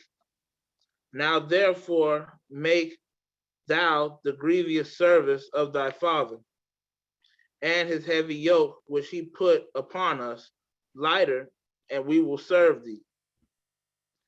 And he said unto them, depart yet for 3 days, then come again to me. And the people departed. And King Rehoboam consulted with the old men that stood before Solomon his father while he yet lived, and said, how do ye advise that I may answer this people? And they spake unto him, saying, if thou wilt be a servant unto this people this day, and wilt serve them, and answer them, and speak good words to them, then they will be thy servants forever. But he forsook the counsel of the old men, which they had given him, and consulted with the young men that were grown up with him, and which stood before him. And he said unto them, what counsel give ye that we may answer the people who have spoken to me, saying, make the yoke which thy father did put upon us lighter? And the young men that were grown up with him spake unto him, saying, thus shalt thou speak unto this people that spake unto thee, saying, thy father made our yoke heavy, but make it thou lighter unto us. Thus shalt thou say unto them, my little finger shall be thicker than my father's loins. And now, whereas my father did lade you with a heavy yoke, I will add to your yoke. My father hath chastened you with whips, but I will chastise you with scorpions. So Jeroboam and all the people came to Rehoboam the 3rd day, as the king had appointed, saying, come to me again the 3rd day. And the king answered the people roughly, and forsook the old men's counsel that they gave him, and spake to them after the counsel of the young men, saying, my father hath made your yoke heavy, and I will add to your yoke. My father also chastised you with whips, but I will chastise you with scorpions. Wherefore the king hearkened not unto the people, for the cause was from Yahuwah, that he might perform his saying, which Yahuwah spake by Ahijah the Shilonite, unto Jeroboam the son of Nebat. So when all Israel saw that the king hearkened not unto them, the people answered the king, saying, what portion have we in David? Neither have we inheritance in the son of Jesse. To your tents, O Israel. Now see to thine own house, David. So Israel departed unto their tents. But as for the children of Israel which dwelt in the cities of Judah, Rehoboam reigned over them. Then King Rehoboam sent Adoram, who was over the tribute, and all Israel stoned him with stones that he died. Therefore King Rehoboam made speed to get him up to his chariot to flee to Jerusalem. So Israel rebelled against the house of David unto this day. And it came to pass when all Israel heard that Jeroboam was come again, that they sent and called him unto the congregation and made him king over all Israel. There was none that followed the house of David, but the tribe of Judah only. And when Rehoboam was come to Jerusalem, he assembled all the house of Judah with the tribe of Benjamin, and 180,000 chosen men, which were warriors, to fight against the house of Israel, to bring the kingdom again to Rehoboam the son of Solomon. But the word of Elohim came to Shemaiah the son of Elohim, saying, Speak unto Rehoboam the son of Solomon, king of Judah, and unto all the house of Judah and Benjamin, and to the remnant of the people, saying, Thus saith Yahuwah, ye shall not go up nor fight against your brethren, the children of Israel. Return every man to his house, for this thing is from me. They hearken therefore to the word of Yahuwah, and return to depart according to the word of Yahuwah. Then Jeroboam built Shechem in Mount Ephraim, and dwelt therein, and went out from thence and built Penuel. And Jeroboam said in his heart, Now shall the kingdom return to the house of David. If this people go up to do sacrifice in the house of Yahuwah at Jerusalem, then shall the heart of this people turn again unto their master, even unto Rehoboam, king of Judah, and they shall kill me and go again to Rehoboam, king of Judah. Whereupon the king took counsel and made 2 calves of gold, and said unto them, It is too much for you to go up to Jerusalem. Behold thy powers, O Israel, which brought thee up out of the land of Egypt. And he set the one in Bethel, and the other put he in Dan. And this thing became a sin, for the people went to worship before the one, even unto Dan. And he made an house of high places, and made priests of the lowest of the people, which were not of the sons of Levi. And Jeroboam ordained a feast in the 8th month, on the 15th day of the month, like unto the feast that is in Judah, and he offered upon the altar. So did he in Bethel, sacrificing unto the calves that he had made.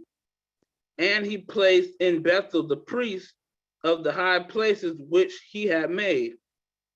So he offered upon the altar which he had made in Bethel the 15th day of the 8th month, even in the month which he had devised of his own heart, and ordained a feast unto the children of Israel, and offered upon the altar and burnt incense. All right, till that done.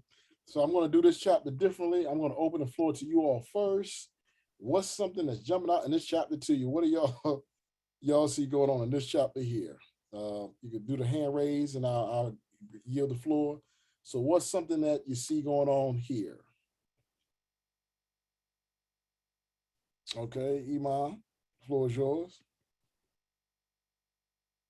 I see that he rather, instead of listen to the elders, he rather listen to his peers rather than listen to his elders, even though he should have listened to the elders. Hallelujah. Maury Kanakia, the floor is yours. Oh, Mr. Kai. I just took. As I listened to it, Take a look at how he rebelled against the father once he realized that things weren't going to go his way and that he couldn't go to war to try to get the nation back under him. And a lot of times when people get in their wrong, when the Most High exposes or he brings it to their attention and they know that there are not favorable circumstances come up, when the relationship is weak with the father, immediately people begin to regress. It goes back to what you were saying earlier, Amore. They begin to regress, and he went as far as to create idols, which he knew that weren't the Most High. But since you won't give me back everything that I believe is mine, forget you, and I'm gonna leave the people and forget you. You know, as to spit in the face of the Father, which is a very, very dangerous thing to do. I yield at this point. Told him already what he says, a very dangerous thing to do. Come on, Shashamar, come with it. Yeah, when I read this, I noticed that there was a pattern. It seems like Can you start over, Shy? Part of your comment went low and I didn't hear what you said. You hear me now? Yes, sir. Okay. Yeah, when I was reading this, I noticed a pattern. You know, it seems like, you know, some of our ancestors, they have an inclination to create idols, you know, and false. I was wondering why. Why is that? You know, and I came to two conclusions. The first one was that, you know, they try to be like everyone else. You know, some of them they try to be like, you know, some of the other nations. And the second conclusion was that, you know, it takes work to develop a relationship with the Most High. You know, you have to study, you have to fast, you have to pray. You know, it can take, you know, months, years, you know, to see improvement. But you know, if you make a false idol, false god, you can get as close as you want, you know, because you made it with your hands. You know, it's something made up, so you can always change the rules or, you know, make things up as you go along. You know, are you? Good observation. Good observation, Badon. Is anyone else before I go into it? All right. Adon Yaquab, the floor is yours. Toda More.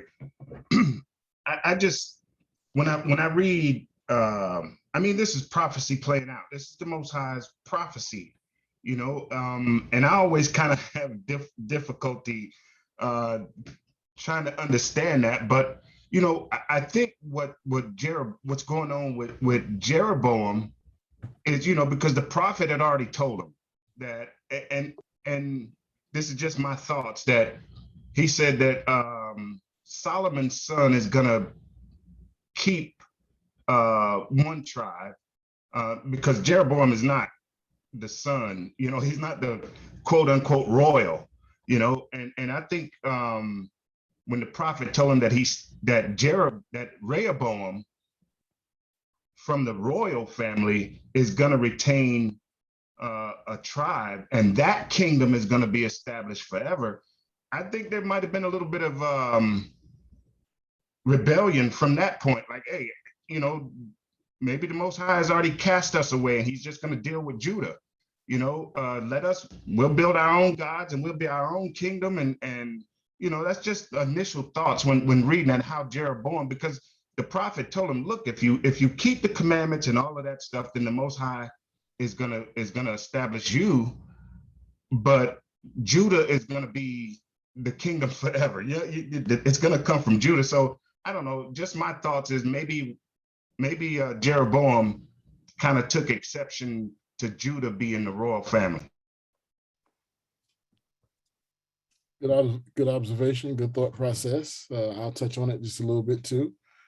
All right, so first thing I want to say, when, you know, okay, Morey, Benani, the floor is yours, Benani. Hey, shalom. Yeah, I just wanted to go back and land back off the whole the council, right? He forsake the elders' council, but he took the council of the people he grew up with. So this was the king's son. So we're looking at classism. So what type of people did the king's son grow up with?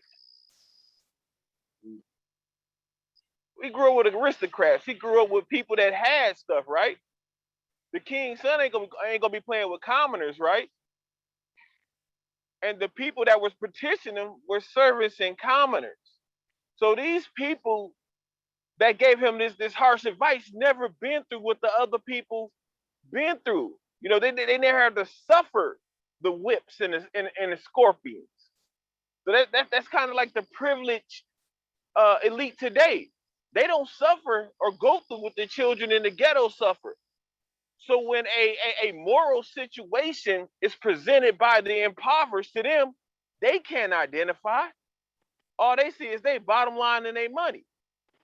So I just wanted to add that in there. Hallelujah. That was a great ad, Moray, because, you know, a lot of times when a person has not walked in a certain type of shoes, they can never really understand what someone is going through or why someone feels the way they feel, because they've never really been there. No matter how you put it on the surface, you just can never really fully understand it unless you walked in their shoes, because your mindset is different. So that was a great pull. So since we're talking about that council, before I get back to the council, what I want to say is when I used to read this, it used to get me jumbled up a little bit because the names are so close. I'm like, hold up. You know, when you first started reading, you're like, hold up, Rehoboam, Jeroboam, you kind of get those two names mixed up. But as the Moray just brought out, so Rehoboam was Solomon's son, which was royalty. All right. And again, remember that Jeroboam was a servant of Solomon. All right. He was a servant of. And even though he did get raised to a position of authority, that does not mean his whole family and all the people that he was a part of was. It just so happened that he was industrious and he got raised to a certain position, but he was a servant of the king. All right. And as he said, so Rehoboam was the king's son. So, you know, he come up with the royalty. So going back to where Iman started off at, so we can see here, this is one of the times when I say that there's something natural that takes place for something spiritual for us to see, right? So we see here that Rehoboam now is approached and he's asked a question. It says, your father made our yoke grievous. Now therefore make thou the grievous service of your father and his heavy yoke, which he put upon us lighter, and we will serve you. You know, so yeah, you the king that made you king, and we come and letting you know that we too will bow before you. Just lighten our burden, lighten the yoke, we'll come serve you. And he said unto them, depart yet 3 days, and then come again to me. And the people departed. So give him some time. Let me think about it. Let me go seek counsel. So he went and he sought counsel of the old men that stood before Solomon, his father, while he yet lived, and said, how would you proceed? So when you go back, you know, around the 4th chapter or so, you know, it starts telling about Zadok and certain people that was with Solomon's council. So these people are still in place. Just because Solomon was removed, there's still certain priests and people that was in place. And so they now should have become the council of the king. But the king now wants to go around that council after they give him the good advice. It says, and they spake unto him saying, if you will be a servant unto this people this day and will serve them and answer them and speak good words to them, then they will be your servant forever. Man, treat them right. Show them that you love them. Show them that you care. Show them that you're here to serve them. Because that's really what a king's supposed to do. The king is supposed to provide for the nation. Let the nation know I'm going to take care of you. King David was a shepherd. So a king's supposed to take care of the people, provide for the people. Let them know you love them and you have their well-being in mind. And these people will serve you forever. But he forsook the counsel of the old men, which they had given him, and consulted with those his buddies. And the young man said, what? Man, no, let's be hard on them, man. Let them know we're going to be even harder than that. Because now, of course, you know, if Rehoboam is gaining, you know that his buddies is sitting in a seat of authority with him. So that's more for us. Let us shake them down even more. Let's put more on them.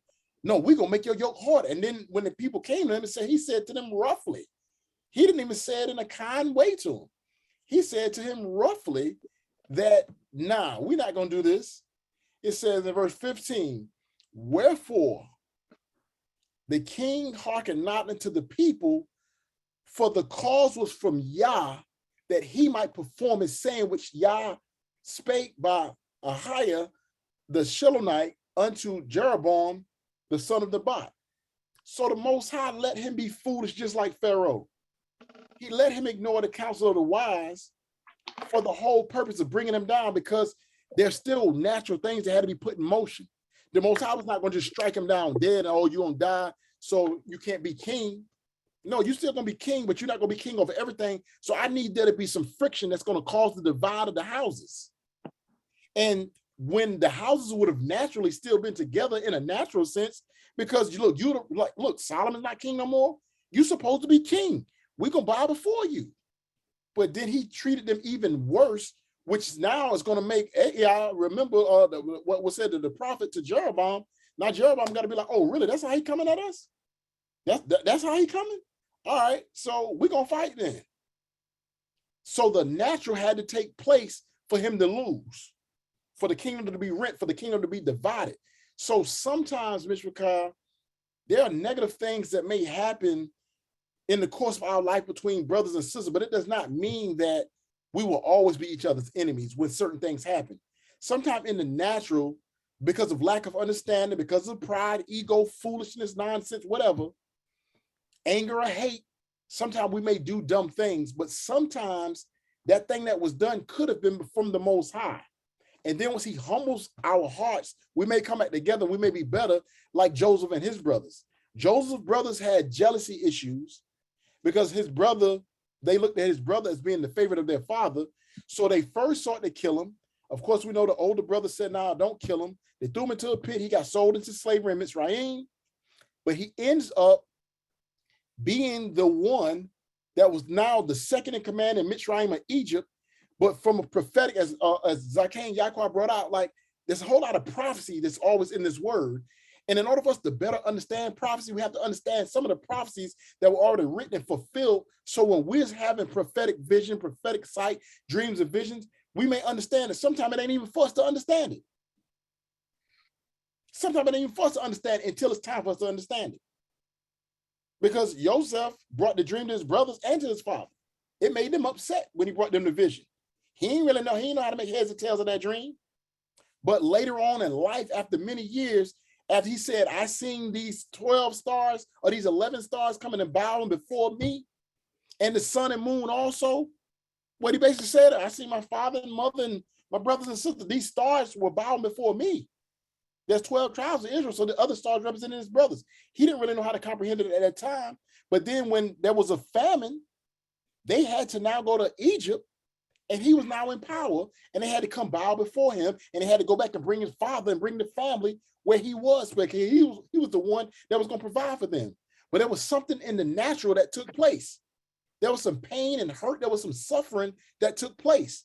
So sometimes, because we may not know what season we're in or why we may be going through certain things with certain brothers and sisters sometime, but let us always be prayerful, and let us be like Joseph, ready for us to be reunited and a reunion with our brothers and sisters when the Most High say it's time for that. And let us follow the same example that Joseph gave, how he still vetted his brothers. He listened to them. He proved their hearts before he totally opened himself up to them. But he was happy to see them from day one. He was hoping that they had regret. He was hoping that they had a repentant heart. I said all that to go back to this. Something still naturally had to take place for this kingdom to get divided, which is this man making a foolish judgment by ignoring wise counsel from the elders, and now tying to what Maury Benaiah said, and also just giving the visual of who him and his friends were and what they never experienced. And so while it was easy for them dum-dums to actually say this instead of trying to help him be a better leader and following what the elders said, like, yeah, that was wise what them elders said, man. Like, you know, because if it was me, man, I would love you for doing so. But instead they told him, like, be harder so we can get more, right? So that's the natural that had to take place. That this beef had to come for the separation to come, for the kingdom to be divided according to fulfill the prophetic word that was already spoken by the Most High. Now they're just giving us the visual. Dropping down to 16. So when all Israel saw that the king hearkened not unto them, the people answered the king, saying, what portion have we in David? So we ain't got no parts with this, huh? So to your tents, O Israel, now see to thine own house, David. So Israel departed unto their tents, but for the children of Israel, which dwelt in the cities of Judah, Rehoboam reigned over them. Then King Rehoboam sent to Adoram, who was over the tribute, and all Israel stoned him with stones that he died. Therefore, King Rehoboam made speed to get him up to his chariot to flee to Jerusalem. So now here it is, this man around here collecting money. Hey, Israel done stoned him. Like, man, what? Don't come around here asking us for nothing. So they stoned him, and Rehoboam had to make speed to get up out of there. So now it says, and it came to pass when all Israel heard that Jeroboam was come again, that they sent and called him unto the congregation and made him king over Israel. There was none that followed the house of David, but the tribe of Judah only, because it was already said that the Most High was going to leave one tribe. But these others are now looking like, look, we're going to side with Jeroboam over Rehoboam, you know, and so we're not going to follow Rehoboam, who's going to mistreat us. So that's now fulfilling, as Zakane was saying, the prophecy that the Most High already laid out, that this the house was going to be rent, and there was going to be one tribe that was going to be which is going to be the tribe of Judah that was going to remain in the set apart city. All right.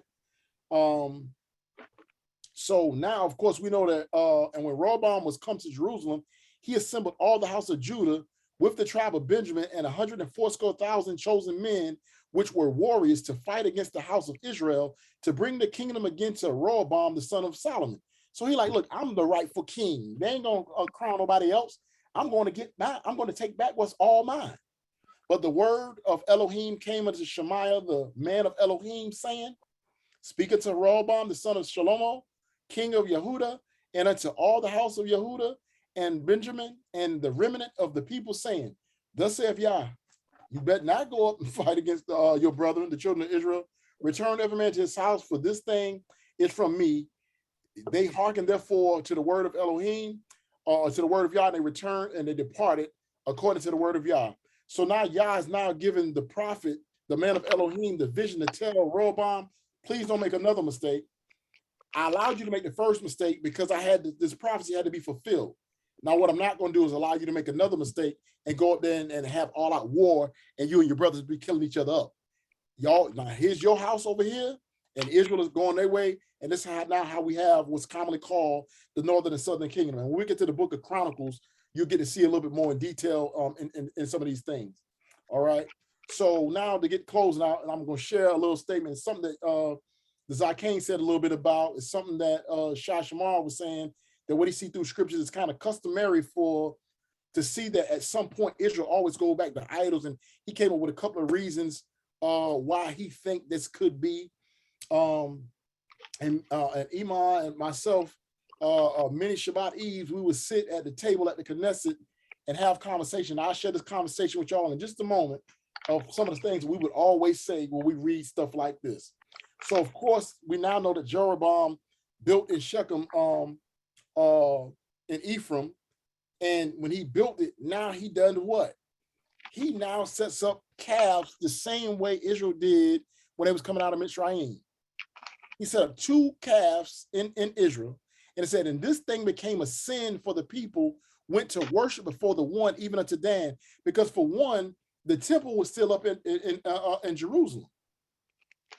And so what he was saying is, I'm not going to let us go up there with them clowns is at. We don't rock with them. So we ain't going to even go to Jerusalem. So what I'm going to do is I'm going to create a temple for us to worship. And we ain't going to go because the Levites were still there, because that's where the temples were. So that's why the Levites were still there. They have no part of inheritance. They're not going to war. They're not in the battle. So they still at the temple. They still at the house of Elohim. So what Jeroboam said, like, we not going to go up there. So he established a house himself, and he took commoners and made them the priests in his area within Israel. So basically he established worship. So the Most High had already told him, just like Solomon was told, do not ever turn from serving me. So when he built this place, Penuel, face of Elohim, face of God, and then he put these idols or these calves up there. It said it became a sin for the people. And he made the house of high places and made the priests of the lowest of the people, which were not of the sons of Levi. And Jeroboam ordained a feast. So he's creating new feasts. So nothing new under the sun. The same way we created Christmas and Easter and all kind of other nonsense when they want to do a different way of worship. contrary to the way it's supposed to be done according to thus saith the Most High. Oh, that's for, you know, they say in church, oh, that's for the Jews. We ain't got to do that. We ain't got to keep no commandments. We under the New Testament. But we see here that it's nothing new under the sun. He created new feasts. He created false gods for them to worship. And as me and Iman them would sit there and say, Iman always say, after they seen all the signs that y'all did and they see the righteousness and the power of the Most, how do they turn back to this? The Most High spoke to him, appointed him, made him king. How did Solomon allow it to happen?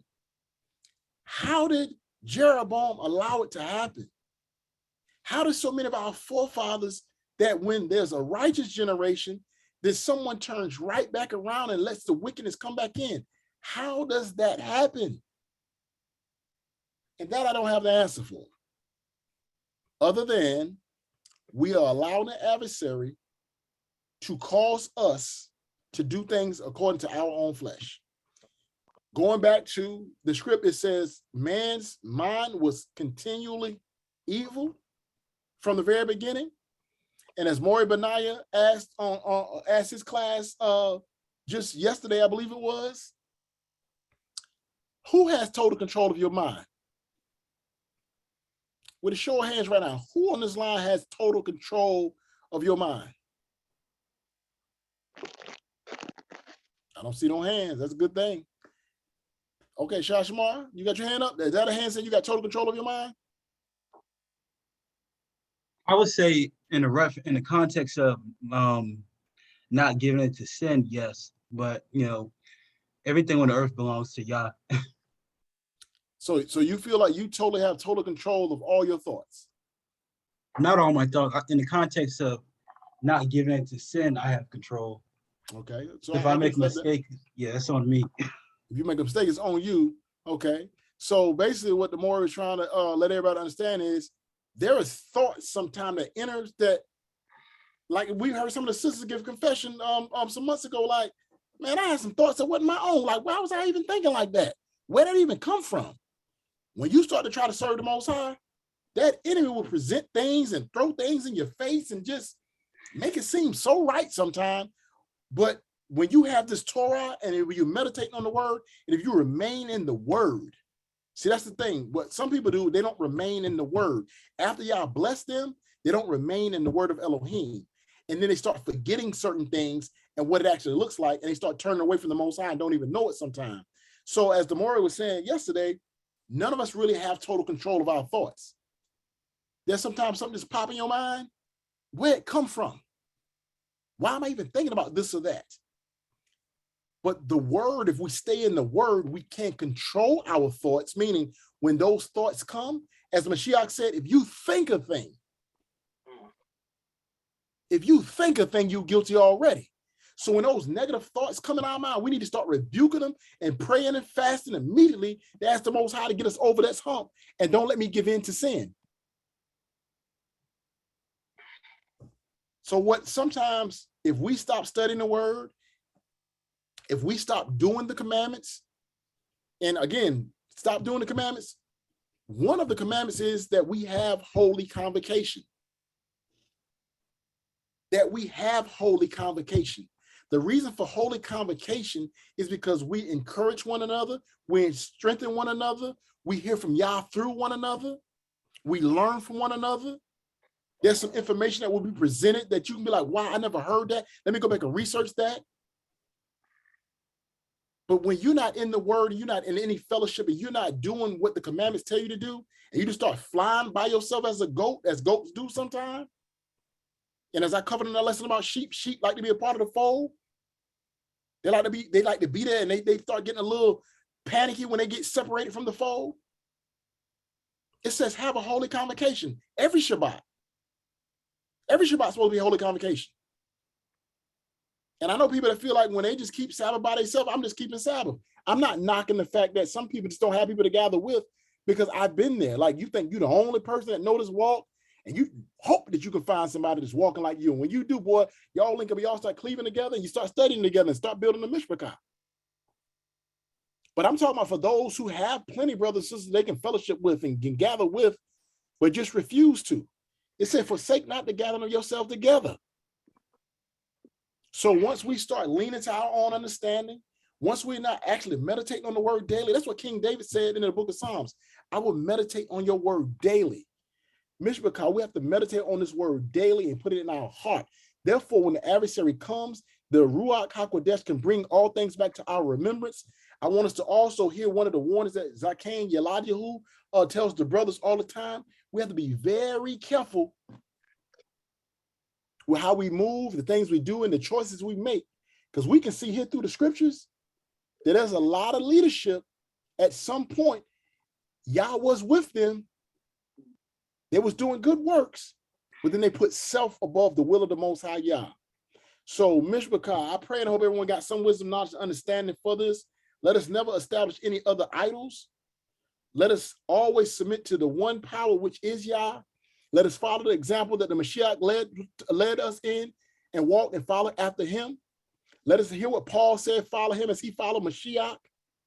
And let us walk in the ruach of righteousness and continue to pray to the Most High that he continue to reveal his truth unto us. And with that, I'm going to yield for the night, Mishpachah, to the 9:54 mark. So I won't get to the Paul lesson tonight, but I just wanted us to be able to see how we fall and how Israel has always fallen. They've always fallen by breaking the commandments of the Most High. That is the reason why we cannot buy into the mindset that the laws are done away with. Because if we want to say we're in the covenant with the Most High, the covenant of the Most High was already written, and it already tells us how to be in his will and how to enter into covenant with him and how to remain in the covenant with him and how he will bless us. Anything outside of what he says and what he requires is not the covenant of Elohim. So with that, Mr. McCall, let us try to stay on the straight and narrow and say broad is the way that leads to destruction. Broad is the way, but narrow is the path that leads unto righteousness. So with that, I yield for the night, and I pray and I hope everyone got some wisdom, knowledge, and understanding. I'm not going to yield the floor to the imams and elders first, and then we open it to everyone else after that. So I'm going to yield, mores included with the imams and elders. So any mores and got any words y'all can share during the time with the imams and elders, but let's let the imams go first. So imams, do y'all have any words before the mores and the elders speak? I just want to say that it was a Tob study, and we see time and time again how Israel failed and what have you. And this should be a warning to us so that we don't fall in the same footsteps or travel the same road that Israel traveled, what have you. It was a Tob study. All praises to the Most High. Bless his Kodesh name. It's a Tob lesson, and just like Imam was saying, help us not to repeat and not to get caught up with the idols and the things of this world. A Tob lesson. All praise to the Most High. Barak his Kodesh name. Yes, ma'am. Imam Shoshana, the floor is yours. Praise Yah for the message, the teaching, the lesson, the Torah reading. It's so essential for us today with what we're experiencing in this world today to keep our focus in the scriptures, keep our focus in with the Ruach HaKodesh, and to study to show ourselves approved, to pray without ceasing and keep our mindsets focused on the Father. It's so vital for us today. Hallelujah. I yield. Yes, ma'am. And I support everything you said. Hallelujah. Hallelujah. Toda for those words, Imam. Hallelujah. All right. Any of the mores and elders, if y'all have any words, the floor is open.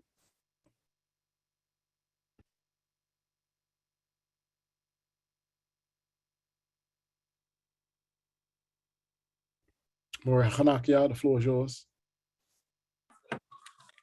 Toda Maury, I just want to say, Toby, really appreciate hearing how you went in and broke everything down, and thank you for catching my mess up too. We give our praise to Yahweh for the lessons that's learned and all the wisdom that come forth through the Akim and through the elders and the Emmers. I just say toe blessing, Torah again. All praise, all praises. Thank you for your words of support always, Moray. Hallelujah. All right, before we go, if none of the other elders have anything, I'm about to open the floor. Any Akim, Akio, y'all have any words? Captain, you got any words before them? You know, the floor is open for a few moments. Yes, sir, Cap.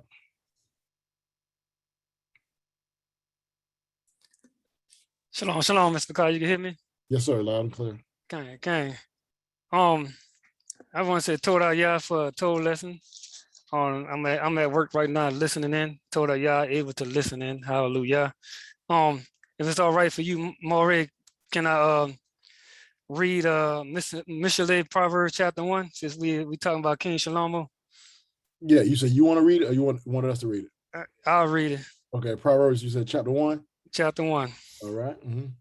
Mishle, Proverbs chapter 1. The Proverbs of Shlomo, the son of Dawid, the king of Israel, for knowing wisdom and discipline, for understanding the words of understanding, for receiving the discipline of wisdom, righteousness, right ruling, and straightness, for giving insight to the simple, knowledge and discretion to the young. The wise one hears, increases learning, and the understanding one get wise counsel. For understanding a proverb and its figure, the words of the wise and their riddles. The fear of Yahuwah is the beginning of knowledge. Fools despise wisdom and discipline. My son, heed the discipline of your father, and do not forsake the Torah of your mother, for they are a fair rep on your head and chains about your neck. My son, if sinners entice you, do not give in. If they say, come with us, let us lie and wait for blood. Let us ambush the innocent without cause. Let us swallow them alive like Sheol, which is hell, in eternity, like those going down to the pit. And let us find all precious goods. Let us fill our houses with spoil. Casting your lot among us, let us all have one purse. My son, do not walk in the way with them. Keep your foot from their path, for their feet run to evil, and they hurry to shed blood. For in vain the net is spread in the sight of any bird. But they lie in wait for their own blood. They ambush their own lives. Such are the ways of everyone greedy for gain. It takes away the life of its owners. Wisdom calls aloud outside. She raises her voice in the broad places. And at the head of the noisy street, she cries out. And after the openings of the gate in the city, she speaks her words. How long, you simple ones, will you love simplicity? And sure, scoffers delight in their scoffing, and fools hate knowledge. Turn at my reproof. See, I put out my spirit on you. I make my words known to you, because I called and you refused. I had stretched out my hand and no one inclined. And you spurned all my counsel and would not yield to my reproof. Let me also laugh at your calamity and mock when your dread comes. When your dread comes like a storm and your calamity comes like a whirlwind, when distress and anguish come upon you, let them then call on me, but I answer not. Let them seek me, but not find me, because they hated knowledge and did not choose the fear of Yahuwah. They did not accept my counsel, they despise all my reproof. Therefore, let them eat the fruit of their own way and be filled with their own counsels. For the turning away of the simple kills them, and the complacency of fools destroys them. But whoever will listen to me dwells safely and is at ease from the dread of evil. Hallelujah. Hallelujah. Hallelujah. Hallelujah. And like I said, Solomon was already the wisest king. So we know he served the Creator for a very long time. And we see words of wisdom that's written, supposed in the name of Shlomo, some of his words, but some of these are the words of the Most High that's being spoken to him as well. But just he had wisdom. And at some point, he lost his obedience and he missed the mark. So, Mr. let us always pray that the Most High would just definitely keep us on the mark and that we can follow the writings of the wisdom and not the example of when he fell short. But do understand that when you get to the Brit Kadashah, when it says we all sin and fall short, it is proof right here that, all of the forefathers still at some point, there was some type of fault that they had. So we've come in, we were born into sin with faults, right? We didn't know the things that we know. Let us live it from a reverse direction. They started off having righteousness and being seen for their righteousness, and then got old and made a mistake. Let us now grow older in wisdom and don't turn back to sin, because we're being renewed and quickened and brought out of sin. Let us continue to walk in wisdom, knowledge, and understanding, and don't remain as simple ones and walking in simplicity. So Toda and good pull, Adon, Toda and good pull. Hallelujah. Mishra, does anyone else have any words? And Adon, one last thing Yes, sir. Yes, sir. I'm about to share in the chat. This is a reminder for Sukkot.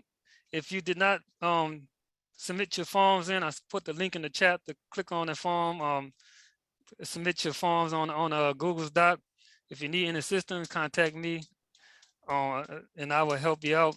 If you're not sure that you're gonna make it to Sukkot, now still fill out the form. This is for accountability, for head count, just in case if you find out last minute you are able to show up to Sukkot, still fill out the form and turn it in, and I yield. Toda, yeah. Toda, Adon. And in regards to that, even if you did not have your deposit as of yet, or your fees for it, but you plan on still making it, but you just trying to get those things together, still submit the form, because like you said, it's for the head count. So don't try to wait until you have the funds, because the finance department will be comparing the finances with the sheets as they come in. But we just need to have the head count, so we kind of know how to set things up, how to have the food and stuff. We kind of just like to know who all plans to make it, so we can have a general head count. So Toda Adon for that reminder. Hallelujah. All right. Does anyone else have any words before we close? All right. We give all praise, honor, and esteem to the Most High. At this time, I will ask Kanaka, if you don't mind, Adon, I'm going to ask you to do the closing tefillah tonight, because I know that Yohanan is at work, so he may not be able to do the tefillah tonight. So Kanaka, if you do the closing tefillah for us tonight, sir?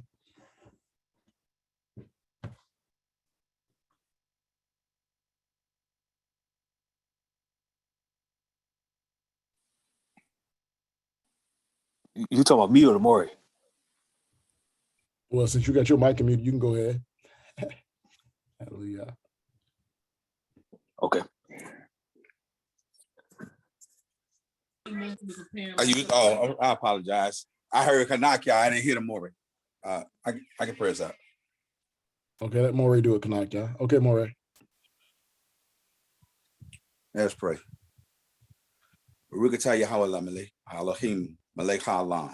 Father, we thank you. We praise you for this word that has come to feed your people and edify us in wisdom and how we ought to live before you, Father. We thank you for strengthening the Moray to bring forth the word, and the elders and the Emmas and the Morays to share it in, to give wisdom and knowledge as you have given. Thank you for the Shabbat that you've given to us, Abba. And as we rest, let our minds stay forever steadfast on you, that we may continue in fellowship and communion with you, Abba, and in oneness of love among each other and as the brethren, that we may esteem you in this earth, Father, and that the nations may know that you are Yah, and besides you there is no other. All praises be unto you, Abba. Thank you for your peace. Bless your people as we rest in you and as we worship and as we hear the word. All praises be unto you forever. Baruch Yahweh, Baruch Hashem Yahweh, Baruch Haba Hashem Yahweh. Amen. Hallelujah. Hallelujah, hallelujah, hallelujah. Amen, well, amen. All right, Mishpachah, y'all get you some rest. May the Most High watch over, bless, protect you. Do your own meditation and your prayers. Enjoy the rest of your Shabbat. I look forward to service in the day portion. So again, Shabbat Shalom, Shabbat Shalom, Ahab and Shalom. I love you all, Mishpachah. May the Most High watch over, bless, and keep you. Ahab and Shalom. Ahab Shalom. Shabbat Shalom. Ahab and Shalom. Shabbat Shalom. Shabbat Shalom.